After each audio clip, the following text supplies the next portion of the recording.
పాడి పంటలు వీక్షిస్తున్నటువంటి రైతు సోదరులకి నా నమస్సుమాంజలి తెలియజేస్తున్నాను.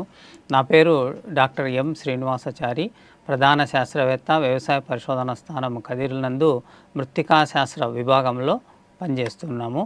ఈరోజు మనము చర్చించుకునేటటువంటి అంశం ఏంటంటే ప్రధాన పోషకాలైనటువంటి నత్రజని కానీ, భాస్వరం కానీ, పొటాషియం కానీ మనకి మొక్కల్లో ఏమేం పనులు చేస్తాయి, అట్లనే వాటిని లోపాలని ఎట్లా గుర్తించాలి, తర్వాత వాటిని ఎలా నివారణ చేసుకోవాలి అనే దాని విషయం మీద మనం ఈరోజు చర్చించుకుందాము. సో దీంట్లో ప్రధాన పోషకమైనటువంటి నత్రజని మొక్కలో ఒకటి ప్రధానంగా పత్రహరితం ఏర్పడడానికి, మళ్ళీ అట్లనే ఈ మాంసకృతులు తయారయ్యేదానికి ప్రధానంగా ఇది తోడ్పడుతూ ఉంటుంది. ఇంకోటి వచ్చి మొక్క ఏపుగా పెరగడానికి కూడా ఇది ఉపయోగపడుతుంది. ఎప్పుడైతే వేరుశెనగలో ఈ ప్రధాన పోషకమైనటువంటి నత్రజని లోపించినప్పుడు ఒకటి ఈ లోప లక్షణాలు మొట్టమొదటగా ముదురు ఆకుల్లో కనిపిస్తాయి. ఇది రైతు సోదరులు గుర్తుపట్టాలి. ఏ ఆకులో లోప లక్షణాలు ఏ విధంగా కనిపిస్తాయి అనేది మనం కనుక తెలుసుకున్నట్లయితే రైతు సోదరులు దానికి తగినట్లు నివారణ చర్యలు చేపట్టినట్లయితే మనకి దిగుబడుల్లో వ్యత్యాసం రాకోకుండా ఉంటుంది.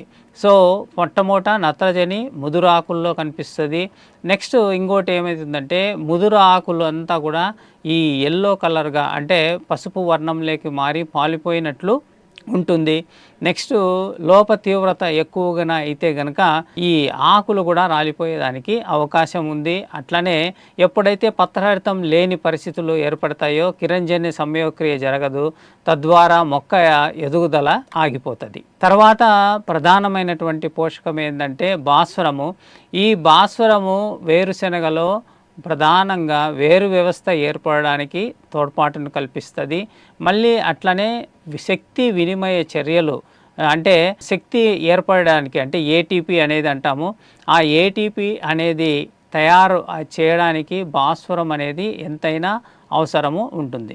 ఈ భాస్వరం లోప లక్షణాలు కూడా ముదురు ఆకుల్లోనే కనిపిస్తాయి. సో ఈ ముదురు ఆకుల్లో ఈ భాస్వరం లోప లక్షణాలు కనిపించినప్పుడు ఆకుల వెనుక వైపు మనం గమనించినట్లయితే మనము ఈ పటంలో చూపించిన విధంగా ఊదారంగు మచ్చలు అనేటివి ఏర్పడతాయి.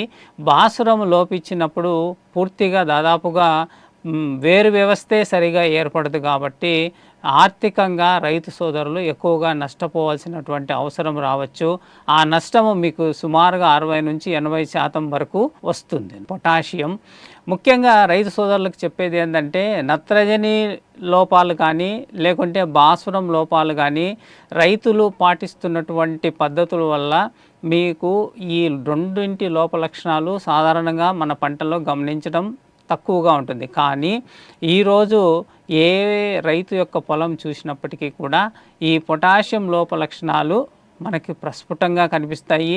నాణ్యతతో కూడినటువంటి గింజలు ఏర్పడాలన్నా, లేకుంటే మొక్కలో వ్యాధి నిరోధక శక్తి బాగా ఉండాలన్నా, లేకుంటే బెట్ట పరిస్థితులు ఏర్పడినప్పుడు మొక్క తట్టుకొని నిలబడాలన్నా తప్పనిసరిగా మన భూమి లోపల పొటాషియం అనేది ఉండాలి. ఈ పొటాషియం అనేది లోపించినప్పుడు ఇక్కడ కూడా ముదురు ఆకుల్లోనే మొట్టమొదటిగా లోప లక్షణాలు ఏర్పడతాయి. తర్వాత ఈ లోప లక్షణాలు ఎలా ఉంటాయంటే మనం ఇక్కడ పటంలో చూపించినట్లు ఆకుల అంచులు వెంబడి మాడిపోయినట్లు కనిపిస్తుంది. తర్వాత ఈ క్రమేపీ మీరు ఈ దశల్లో నివారణ చర్యలు చేపట్టకపోయినట్లయితే కనుక మీకు మొత్తం ఆకు కూడా పూర్తిగా మాడిపోయినట్లు మనకి కనిపిస్తుంది. సో వీటి నివారణకి మనం ఏం చెప్తున్నామంటే ఒకటి భూసార పరీక్ష ఆధారిత ఎరువుల యాజమాన్యం చేపట్టాలి, లేదా సిఫారసు చేసినటువంటి ఎరువులు ఏవైతే ఉన్నాయో యూరియా మరియు భాస్వరము మరియు పొటాషియం ఎరువుల్ని వేసుకున్నప్పుడు ఈ లోప లక్షణాలు చాలా వరకు తగ్గి మనము నాణ్యతతో కూడినటువంటి దిగుబడి సాధించుకోవచ్చు. నాకు ఈ అవకాశాన్ని ఇచ్చిన పాడి పంటల ఛానల్ వారికి ధన్యవాదాలు తెలియజేస్తున్నాను. నమస్కారం.